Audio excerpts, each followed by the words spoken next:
मित्रों नमस्कार, मैं हूं राकेश कुमार। आप देख रहे हैं मत अभिमत। मित्रों, कल भाजपा कार्यालय में जो विशेष सर्वेक्षण संविदा कर्मी हैं, जिन लोगों को बर्खास्त कर दिया गया है, वो लोग पहुंचे थे अपनी मांग को नेताओं तक पहुंचाने के लिए। हालांकि इसके पूर्व भी भाजपा के ही दोनों उप मुख्यमंत्री को इन लोगों ने मिलकर अपना मांग पत्र दिया था, लेकिन कोई सुनवाई नहीं हो रही थी। तो कल ये लोग गए थे वहाँ, और आप जानते हैं, आपने वीडियो भी देखा होगा कि वहाँ बर्बरतापूर्ण कार्रवाई पुलिस द्वारा हुई। कई लोगों के माथा फट गया। और आपको बता दें कि जिस शख्स के माथा पर सीधे, मैंने तो वीडियो भी दिखाया था, जिस पर सीधे माथे पर वार पुलिस कर रही है, उस व्यक्ति को जैसी सूचना मिल रही है कि 23 टाँके माथे पर पड़े हैं। मतलब कि जख्म कितना गहरा होगा, यह समझने वाली बात है। और यह भी बताया जा रहा है कि माथे का यह चोट काफ़ी गहरा है, जिससे उनके दिमागी हालत पर भी कुछ न कुछ असर पड़ा है। डॉक्टर देख रहे हैं, इनका इलाज हो रहा है, देखते हैं आगे क्या होता है। और हम भी प्रार्थना करते हैं कि वो जल्द से जल्द स्वस्थ हो जाएं। लेकिन देखिए, इसके बाद माहौल और भी गर्म होता गया है। ऐसा नहीं है कि लाठीचार्ज से ये सारे लोग डर गए। डरने वाला इसमें से कोई नहीं है। अगर वैसा होता तो 26 दिन तक उस गर्दनी बाग में कूड़े करकट के बीच में बैठकर यह इतने शांतिपूर्ण ढंग से, देखिए, आदमी का धैर्य उसकी ताकत की पहचान होती है। और इन लोगों ने जिस धैर्य के साथ इस पूरे आंदोलन को किया है, उससे स्पष्ट होता है कि ये सारे ताकतवर हैं, साहसी हैं। कारण भी है, सभी इंजीनियर हैं या डिप्लोमा है, पढ़े लिखे हैं और चीज़ों को समझते हैं। लेकिन कल की घटना के बाद आज जो परिस्थितियां बनी है कि आज शाम में जो मशाल जुलूस निकाला गया, वो विहंगम दृश्य था। इन लोगों ने मशाल जुलूस निकाला और पूरी तरह शांतिपूर्ण ढंग से नारेबाजी भी की और यह संदेश सरकार तक पहुंचाने का कोशिश किया कि हम एकजुट हैं, हम अपनी मांग पर अडिग हैं। और अब तो मांगे भी बदल गई हैं। पहला मांग यह है कि जितने लोगों को बर्खास्त किया गया है उनको वापस लिया जाए, और उसके बाद जो 5 मांगे थी वह भी बरकरार है। लेकिन अभी तक सरकार की तरफ से कुछ भी नहीं आया है। हालांकि कल कुछ सूचनाएं मिली कि एक बीजेपी के नेता हैं, उन्होंने ये कहा है कि अब संज्ञान इस बात का पहुंचा दिया गया है और सरकार से बात होगी, मतलब मुख्यमंत्री से बात होगी, रास्ता निकलेगा, तमाम तरह की बात। और इसको लेकर देखिए, है क्या कि सारे लोग प्रताड़ित हैं। जो ये अभी संविदा कर्मी बैठे हुए हैं हड़ताल पर, ये प्रताड़ित हैं, दुखी हैं, परेशान हैं। उस स्थिति में कहीं कोई कुछ कहता है तो इनको एक आशा की किरण दिखाई देती है। लेकिन उस जो भाजपा के नेता ने जो बातें कही हैं, उस पर दूसरा वीडियो मैं देने जा रहा हूं, निश्चित रूप से देखिएगा और तब समझ में आएगा इन नेताओं के चेहरे के पीछे का नकाब मैं खोलूँगा, पूरी तरह खोलूँगा। लेकिन आज की बात करते हैं। आज कुछ लोग बाज़ाब्ता एक शिष्टमंडल लेकर पहुँचे थे, राजद के जो नेता हैं तेजस्वी यादव, उनके पास। वहाँ बैठकर उन लोगों ने, वहाँ पे तेजस्वी यादव ने सारे लोगों की बातें बड़े शांतिपूर्ण ढंग से सुना और सहयोग का आश्वासन भी दिया। उसी के साथ जो माले के विधायक हैं, डुमराव बक्सर के डॉक्टर अजीत कुमार, उन्होंने तो बाज़ाब्ता एक सोशल मीडिया पर पोस्टर बना के डाला है और उसमें एक स्लोगन दिया किया है कि हक मांगने पर जो युवाओं को दे लाठियों का प्रहार, बिहार को नहीं चाहिए ऐसी एनडीए सरकार। तो ये इनका कहना है। आज जब इन लोगों ने निकाला था मशाल जुलूस, आज शाम में देखिए मशाल जुलूस। जब कोई कुछ कर ही नहीं रहा है तो क्या दिक्कत? मेरा लड़का आदमी खड़ा है यार, तो गाना काला पड़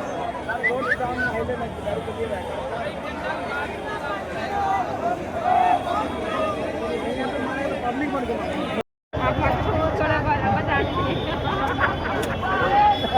ऐसे चलेगा नहीं, अरे नहीं गिरेगा।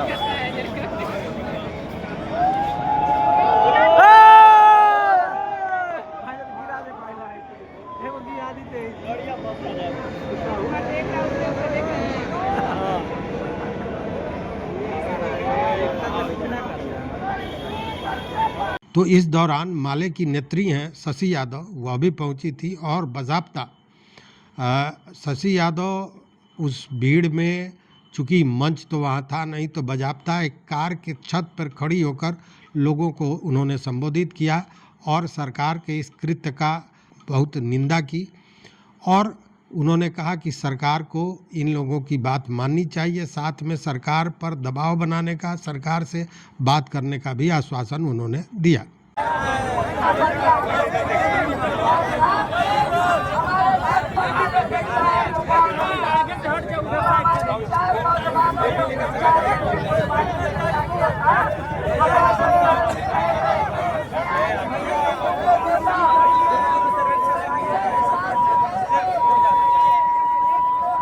सामने खड़े हैं, खुद गई थी और जा करके 1 घंटे हम लोग बातचीत करके उन सारों।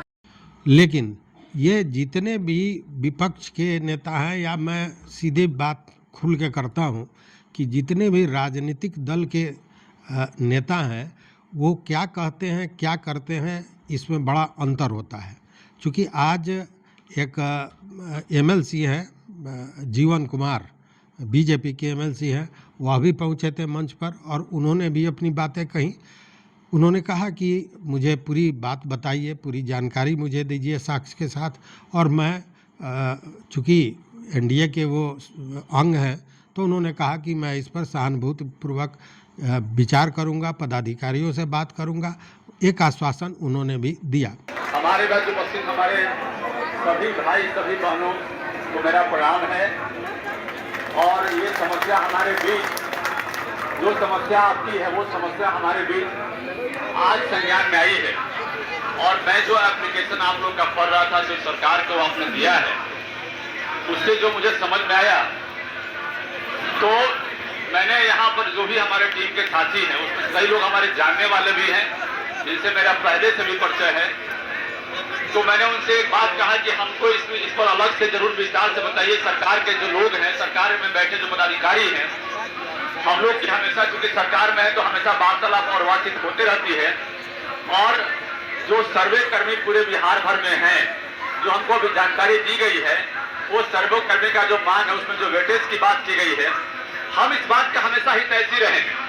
हमारे मन में हमेशा इस बात का जो है, हमेशा ये बात चलते रहता है मेरे मन में कि एक्सपीरियंस को हमेशा काउंट करना चाहिए। Always experience should be counted in all manner. तो और वो बिंदु जो है, वो बिंदु आप लोग के एप्लीकेशन में भी लिखा हुआ है। हमने पहले भी, हमारे भी जो हम तो शिक्षक कमीशन से जीत के आए हैं। मैं एक छोटी सी बात बता दूं कि गेस्ट टीचर की जो बात थी, अभी हमारे एक साथी दिखा रहे हैं 2474 से संविदा जो है, संविदा पे विशेष सर्वेक्षण कर्मी है जी, मैंने उसको देखा है। और तो मैं एक बात बता दूं कि हमारे जो टीचर्स थे, गेस्ट टीचर्स थे, उनकी आवाज उठाने वाला हमारे शिक्षक कंसल्टेंसी में कोई व्यक्ति पहले उसको विचार नहीं करता था। लेकिन बाद में क्या हुआ, जब हमने उनकी आवाज उठाना शुरू किया, तो बिहार के हमारे सभी शिक्षक एमएलसी जितने भी हमारे साथ में आ गए। वो इसलिए आगे कि उनको लगा कि ये समस्या जेन्युइन है।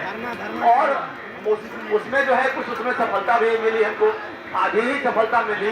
उसमें वेटेज का प्राथमिकता दिया गया और उसमें जो है प्राथमिकता दिया गया। तो अभी जो आपका जो एप्लीकेशन हमारे बीच आया है, एक्सपीरियंस को जो है उसमें बताया गया कि एक्सपीरियंस को काउंट करके हमको इसमें प्राथमिकता देते हुए हमको जो है समायोजन किया जाए, और समायोजन हमको परमानेंट अवधि के लिए किया जाए। तो निश्चित रूप से तो हम इस चीज को जो है, और भी हम सभी, हमें जो टीम के जो साथी हैं, उनसे आग्रह करेंगे कि इसके बारे में हमको एक ब्रीफ जो है बना के जरूर दीजिए, ताकि हम कभी अधिकारी के साथ या फिर अपने सीनियर नेताओं के साथ बैठे तो पूरी विस्तार से इस पर चर्चा कर सकें। जब आप लोगों ने हमको बुलाया है, तो निश्चित रूप से वो हमको पूरा ब्रीफिंग जो है आप जरूर दीजिए, ताकि हम आपके बारे में विस्तार से जरूर बात कर सकें। क्योंकि हमारे यूथ, हमारी जो है यूथ का हम जो है, हमेशा हम यूथ का आदर करते हैं। हमारे जो भी बिहार में, क्योंकि हमारा बहुत लंबा एरिया भी पड़ता है कंसल्टेंसी का, और जहाँ भी हमारे साथ जो है यूथ रहते हैं, तो हम उनका सम्मान करते हैं। क्योंकि आप ही के ग्रुप में थोड़ा सा आगे पीछे हम भी हो गए, तो निश्चित रूप से आपके प्रति मेरा बड़ा सम्मान और आदर की भावना है। और इसलिए हम आपका सम्मान करते हुए, आदर करते हुए, आपकी बात को हम जरूर अपने अधिकारियों से हम रखने का काम करेंगे, लेकिन उसके पहले हमारा जो एमएलसी आवास 9 नंबर है, 4-5 लोग आप लोग में जो भी है जो इस बात को बेहतर ढंग से हमको समझा सकते हैं, तो आप पूरा हमको 3-4 पन्ने का ब्रीफिंग लेके, सपोर्टिव डॉक्यूमेंट लेके हमारे पास जरूर आइएगा, ताकि हम आपकी बात के ऊपर रख सकें। और कभी भी हम अपने साथियों से कहते हैं कि बड़ा डिमांड भी सफल हुआ और छोटा डिमांड भी कभी सफल नहीं होता है। उसके पीछे का कारण है कि जहाँ जेन्युइननेस है वहाँ सफलता मिल ही जाती है, और कभी कभी जेन्युइननेस जहाँ नहीं रहता है वहाँ पर परेशानी भी आ जाती है। और एक्सपीरियंस को हमेशा हम जो है आदर करते हैं, काउंट करते हैं, और जो भी यहाँ पर हमारे साथी हैं, भू सर्वेक्षण कर्मी हैं, उनका जो एक्सपीरियंस है, तो कहीं न कहीं एक्सपीरियंस जो है आदमी को परफेक्ट बनाता है। तो हम निश्चित रूप से आप लोगों को कहेंगे कि आप लोग में से 5 साथी जो है जो भी इसमें समझ सकते हैं, आज मैं पटना में रहूंगा, शाम में 3 बजे से 4 बजे के बीच में जरूर आप लोग आइए, 2 से 3 के बीच में, सॉरी। और आप लोग आके जो है बात करके हमें पूरा ब्रीफ दीजिए, और तब जाके जो है ताकि हम भी समझ सकें कि पूरा समस्या का समाधान कैसे कर सकते हैं। कैसे बर्खास्त कर दिया गया, समझ गए बात को, हम समझ रहे बात को, हम समझ गए। तो ये जो है आप हमको दीजिएगा, ये बात हम जानते हैं, अभी बताया गया आपको, तो वो चीज जो है जब दीजिएगा तो हम उसके बारे में जरूर आप लोग के बारे में जो भी चीज होगा हम आपकी बात को सरकार के पटल पर रखने का काम करेंगे। धन्यवाद सबको, मेरा प्रणाम। सर को बहुत बहुत धन्यवाद सर।